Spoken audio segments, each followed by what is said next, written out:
दोस्तों, आप देख रहे हो हरियाणा क्रांति न्यूज और मैं यश भांबू। मेरे साथ इस वक्त मौजूद हैं दीपेंद्र हुड्डा। बड़ौदा के बिचपड़ी गांव में है और जोरदार चुनाव प्रचार जारी है। और हुड्डा साहब, सबसे पहले बड़ौदा उपचुनाव चुनौती है या अवसर?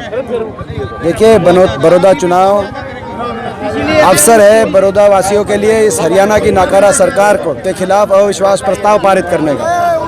यहाँ से जो अविश्वास प्रस्ताव पारित होगा वो प्रदेश में परिवर्तन का जो है एक संदेश देने का काम करेगा। आज इस सरकार ने हरियाणा का सत्यानाश कर दिया, अर्थव्यवस्था चौपट, हरियाणा किसान की दुर्दशा, गरीब आदमी पे बड़ी भारी चोट, छोटे व्यापारी पे बड़ी भारी चोट।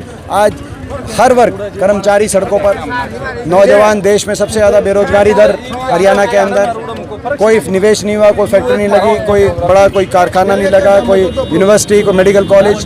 पूरे 6.25 साल में प्रदेश के विकास की गाड़ी का एक्सीडेंट हो गया। तो ऐसे समय में प्रदेश का हर वर्ग जब त्रस्त हो तो एक अवसर है बड़ौदा वासियों के लिए कि एक ऐसा जनादेश मिले बड़ौदा से कांग्रेस पार्टी को कि एक संदेश जाए कि प्रदेश की जनता बदलाव चाहती है। बीजेपी बड़े दावे कर रही है विकास के कि पिछले 6 साल में बड़ौदा में जो विकास हुआ है उसके दावे कर रही है बीजेपी। विकास छोड़ो बाबू साहब, 6 साल में आप चेक करो, मुख्यमंत्री जी और इनके पूरे मंत्रिमंडल 6 साल में इन्होंने एक बार बड़ौदा में एक छोटा प्रोग्राम भी नहीं किया, चाय का प्रोग्राम भी नहीं किया, आए ही नहीं। बड़ौदा को मान के चल रहे थे कि ये हरियाणा के नक्शे पे ही नहीं है। ये तो उपचुनाव हो गया, इनकी मजबूरी होगी आगे, नहीं तो अगर ये 6.5 साल नहीं आए थे तो इनकी और जितनी सरकार रहती है आने का कि कोई तरह था बड़ौदा का। इनको बड़ौदा के लोगों की कोई गरज नहीं, इनकी खुद की गरज है वोट लेने की, तभी आए हैं। 3 नए कृषि बिल आए हैं और उनको लेकर के किसान लामबंद है पूरे देश में। लेकिन जो बीजेपी के राष्ट्रीय अध्यक्ष हैं वो कह रहे हैं कि सिर्फ बिचौलिए लोग हैं वो आंदोलन कर रहे हैं। बिल्कुल गलत है। ये कृषि बिल खास तौर पे जहाँ से खरीद होती थी सरकारी, उन प्रदेशों में जो सरप्लस स्टेट है जिसमें पंजाब हरियाणा है, इन प्रदेशों को किसान के भविष्य को अंधकार में झोंकने का ये काम कर सकते हैं अगर इनके साथ ये कंडीशन ना लगाई जाए कि कोई निजी प्राइवेट कोई आय खरीद होगी तो वो न्यूनतम समर्थन मूल्य से नीचे नहीं होगी। इस बात को सरकार तैयार नहीं हो रही। पंजाब ने जो कानून पास किया वो हरियाणा में भी होना चाहिए, और नहीं तो जिन प्रदेशों से सरकारी खरीद होती थी वो प्रदेश जब सरकारी खरीद आगे नहीं होगी तो प्रदेश के किसान कहाँ जाएंगे? प्राइवेटों को देंगे। और प्राइवेट में आप कह रहे हो कि किसी भी भाव पे खरीदे, तो प्राइवेट तो किसान के मुनाफे में नहीं खरीदेगा। अदानी अंबानी खुद के मुनाफे में के लिए खरीदेंगे, किसान से लेकर, और ग्राहक पे भी असर डालेंगे, ग्राहक को भी महंगे में बेचना काम करेंगे। तो आज ये बिचौलियों की बात हो रही है, आप इतने बड़े बड़े बिचौलियों को ला रहे हो बीच में, वो क्या बिचौलिए नहीं होंगे? जो आड़ती है वो तो बेचारा अपना वहाँ पे एक FCI का एक कमीशन एजेंट के रूप में वो बैठा है, उसके आप कमीशन को कम कर सकते हो, उसका और कुछ कर सकते हो ताकि उसमें, मगर आप उसकी बजाय अदानी अंबानी को ले आओ। वो कौन सी श्रेणी में आएंगे? वो किसान की श्रेणी में आएंगे या वो ग्राहक की श्रेणी में आएंगे या वो भी बिचौलियों की श्रेणी में आएंगे? इस बात का जवाब दें प्रधानमंत्री। भाई साहब, चौधरी ओम प्रकाश चौटाला और अभय चौटाला भी अब पूरा जोर लगा रहे हैं। क्या इनेलो और राजकुमार सैनी है उनको भी आप मैदान में देखते हो? देखो जहाँ तक मैं ये मानता हूँ कि आप अभय चौटाला जी के जो जितने बयान आ रहे हैं वो केवल हुड्डा साहब के खिलाफ बोल रहे हैं। मुझे समझ में नहीं आती प्रदेश में क्या हमारी सरकार है?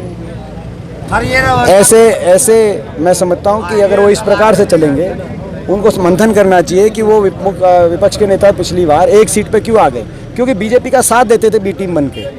हर लड़ाई में बीजेपी के साथ मिलके हुड्डा साहब पे अपना निशाने पे रखते थे। आपको याद होगा अभय सिंह चौटाला जी ने कहा हुड्डा साहब की सिक्योरिटी वापस लो, हुड्डा साहब की कोठी वापस लो, पिछले 5 साल की बात है।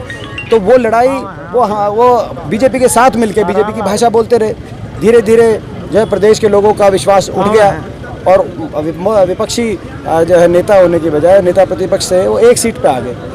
और अगर अभी भी यहाँ बड़ौदा उपचुनाव में भी आके वो हुड्डा साहब के खिलाफ बोल रहे, बीजेपी के खिलाफ भी बोल रहे, हम मानेंगे तो। और बीजेपी के खिलाफ बोलने का क्या तरीका है? बीजेपी के खिलाफ बोलने का तरीका है कि वो चुनाव में उनका कैंडिडेट कहीं अब जो है अपना कहीं जमानत छोड़ो, आप उन्हें कैंडिडेट कहीं नहीं टिक रहा तो उनको कह देना चाहिए कि हमारा कैंडिडेट ठीक नहीं है। अगर उन मन से बीजेपी खिलाफ है तो क्या भाई हमारा कैंडिडेट मुकाबले में कहीं के दूर से नहीं है, जमानत के मुकाबले में भी नहीं है। तो अब जो है जो उनके जो तो उनको मैं समझता हूँ कि उनको अपने कैंडिडेट को विड्रॉ अगर बीजेपी के खिलाफ हैं तो, मगर वो बीजेपी के खिलाफ नहीं है। बीजेपी के साथ मिलकर और हुड्डा साहब के खिलाफ वो भाषा बोल रहे हैं और जनता उनका इसका परिणाम उनको भी देगी। बीजेपी के साथ साथ जो बीजेपी के साथ मिलकर इस सरकार के एजेंट के रूप में कोई भी लोग, चाहे वो जेजेपी हो, चाहे वो कोई अन्य दल हो या कोई अन्य लोग हों, वो इस प्रकार की भाषा बोलने का काम करेंगे जो हुड्डा साहब पे और कांग्रेस पार्टी को निशाने पे लेंगे। तो लोग उनकी नीयत को समझते हुए उनको आने वाले समय में लोग वोट की चोट से उनका हिसाब किताब करेंगे। अंतिम सवाल है मेरा, बीजेपी और इनेलो दोनों आपके कैंडिडेट को डम्मी कैंडिडेट बता रहे हैं, और दूसरा जो आप कह रहे हो कि बड़ी जीत से हम ये सरकार पलट देंगे, गिरा देंगे, उसको लेकर भी बीजेपी कह रही है कि वो हसीन सपने देख रहे हैं मुंगेरी लाल के। देखो क्यों, क्या कोई किसान होना कसूर है? किसान, साधारण किसान से परिवार से होना, लड़ाई साधारण किसान की है रामू साहब। एक साधारण किसान परिवार से, गरीब परिवार से होना, क्या ये कसूर है हमारे उम्मीदवार का?